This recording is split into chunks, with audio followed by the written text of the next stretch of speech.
5 मज़ेदार हास्य कथा। जी हाँ दोस्तों, 5 मज़ेदार हास्य कथा इस वीडियो के माध्यम से हम आपको सुनाने जा रहे हैं। तो आपसे निवेदन है कि कथा को अंत तक जरूर सुनिएगा, मज़ा आने वाला है।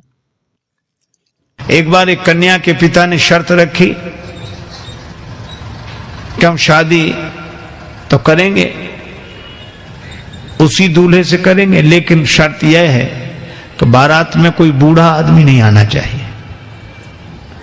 युवकों ने कहा कि ठीक ही है, ये बूढ़े क्या करेंगे ब्याह बारात में, यहीं बैठ के राम राम करें, भजन करें, घर में रहें, काहे को, और विवाह में क्या हम लोग सब जा ही रहे।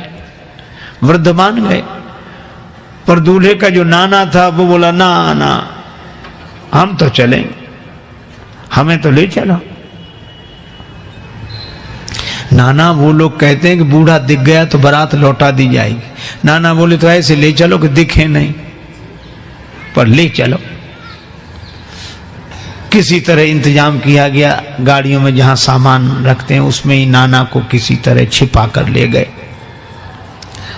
बारात पहुंची, कन्या के पिता ने अपना एक आदमी भेजा, देखो कोई बूढ़ा तो नहीं आया है। संवाददाता ने समाचार दिया कि कोई बूढ़ा नहीं आया। तो कन्या के पिता ने एक शर्त रखी कि हम विवाह के लिए तैयार हैं, पर बारातियों को हमारी एक शर्त पूरी करनी पड़ेगी।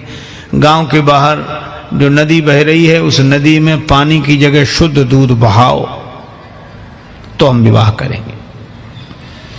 अब बहुत अकल लगाई लड़कों ने, नदी में पानी की जगह शुद्ध दूध, इम्पॉसिबल, असंभव। तो कहा चलो बारात वापस ले चलें। बारात वापस लौटने लगी। किसी ने कहा बारात तो लौट ही रही, नाना के काहे को प्राण ले रहे हो, बाहर निकाल ले।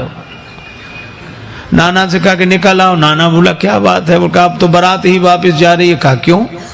कहा वो कहते कि नदी में पानी की जगह शुद्ध दूध बहाओ। नाना मुस्कुराया कि छोटी छोटी बातों पे कहीं बारातें लौटती हैं। लड़के बोले नाना दिमाग खराब है, छोटी बात है, इतना दूध कहां से आवे और नदी में और लिए, और फिर शुद्ध कैसे रह जाएगा, दूध पानी में डालोगे तुम। ये वृद्ध ने मुस्कुरा कर कहा कि जरा सी बात है, तुम जो कन्या के पिता की ओर से समाचार लेकर आया था उसी के द्वारा तुम समाचार भिजवा दो। क्या? कि दूध का इंतजाम हमने कर लिया है, शुद्ध दूध बहा देंगे, इतना नदी भर जाए उससे भी ज्यादा दूध हमारे पास है, लेकिन हमारी भी एक शर्त है। क्या? कि नदी का पानी खाली तुम करा दो, दूध हम बहा देंगे। कन्या के पिता के पास खबर गई कि वो कहते हैं कि नदी का पानी खाली तुम कराओ, दूध हम बहा देंगे। कन्या का पिता बोला जरा अच्छी तरह छानबीन करो, बारात में जरूर कोई बूढ़ा आया है, नहीं तो।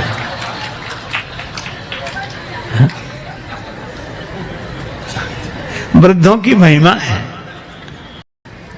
आज के समय की एक घटना सुनाऊं। एक बार क्या हुआ, रेलगाड़ी के एक डिब्बे में कुछ नवयुवक विद्यार्थी चढ़े, लड़के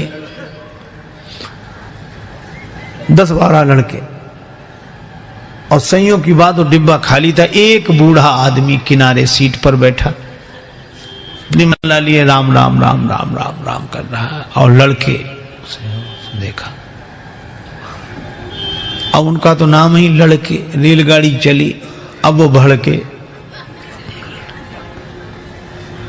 नाम ही लड़के, जहां जाए वहां से लड़के आए, घर में रहें तो लड़के, बाहर जाएं तो लड़के, इससे लड़के उससे लड़के। अब रेलगाड़ी चल रही थी, वो 10-12 लोग लड़के बोले कि बड़े बोर हो रहे, कुछ करो। कहा इसमें क्या करोगे, बैठे रहो आराम से। कहा नहीं कुछ तो करो। कहा क्या करें? कहा जंजीर खींचो, गाड़ी रोको। अरे कहा देखते नहीं 500 रुपये जुर्माना और 6 महीने कैद, साफ साफ लिखा, या दोनों हो सकते। तो कहा हम लोग इतने लोग हैं, 500 रुपये इकट्ठा नहीं कर सकते। कर ले। कहा फिर जंजीर खींचेंगे। अब 500 जरूरी थोड़े, किसी ने 100 दिए, किसी ने 200 दिए, 1200 रुपये हुए। और 1200 रुपये उनमें से एक मुख्य आदमी था, उसके लड़के की जेब में रख दिए और कहा कि अब जंजीर खींचो। पहले तो पैसा लगेगा नहीं, लगेगा दे देंगे, पैसा है तो पास में, खींचो। तब तक एक लड़का बोला एक नया पैसा नहीं लगेगा, जंजीर हम खींचेंगे, गाड़ी रुकेगी, अधिकारी आएंगे, नाम इस बूढ़े का लगा देंगे किसने जंजीर खींची। अब बूढ़ा बेचारा बहुत हाथ जोड़े कि भैया हमने आपका क्या बिगाड़ा बच्चों, हमें काहे को, अरे ऐसा मत करो। लड़के बोले बड़ा मजा आएगा, ये गिड़गिड़ाएगा। कुछ लोगों को इसी में मजा आता, पर पीड़न रति, दूसरे को दुख पहुंचाकर सुख पाना। और अंत में यह हुआ कि लड़कों ने जंजीर खींच दी। मुख्य चेकिंग थी, अधिकारियों को लड़के ही बुला लाए। इस बूढ़े ने जंजीर खींची, इस बूढ़े ने जंजीर खींची। अब वृद्ध बड़ा हैरान कि अगर हम कहें भी कि हमने जंजीर नहीं खींची तो मानेगा कौन? ये 10-12 लड़के और सब हमारे बारे में यही कह रहे हैं कि जंजीर खींची। तो उसको भगवान ने ऐसी प्रेरणा दी, अधिकारी ने डांटते हुए कहा तुम वृद्ध होकर शर्म नहीं लगती, जंजीर क्यों खींची? बूढ़ा बोला साहब जंजीर तो खींची पर मजबूरी में खींची। क्या मजबूरी थी? हमारे पास 1200 रुपए थे, इन लड़कों ने छीन लिए, इसकी जेब में रखे। अब तो बूढ़े के सामने ही गिने गए थे रुपए और रखे गए। अधिकारियों ने जो देखा तो उसकी जेब में रुपए मिले। ईमानदारी का जमाना था, बूढ़े को 1200 रुपए मिले और शाबाशी दी गई कि बड़ा साहस का काम किया, बहादुरी का काम किया। अब लड़के एक दूसरे का मुंह देखेंगे, ये तो हम सोचते ही नहीं थे। वृद्ध को तो 1200 रुपए मिले, लड़के पकड़ गए। अगले स्टेशन पर गाड़ी रुकी तो पुलिस वाले लड़कों को पकड़ के ले जा रहे थे। तो खिड़की के पास से निकले तब बूढ़ा अपनी सफेद दाढ़ी पर हाथ घुमा के बोला, ये बाल ऐसे ही थोड़े सफेद हो गए, बड़े आए थे हमको फंसाने के लिए। तो ये कहानी है, पर ये कहानी भी संकेत देती है कि वृद्ध के पास जो अनुभव होता है वह युवक के पास नहीं होता। ये बात अलग है कि अनुभवी वृद्ध के पास शक्ति, सामर्थ्य, जोश, उत्साह नहीं होता, वो युवक के पास होता है।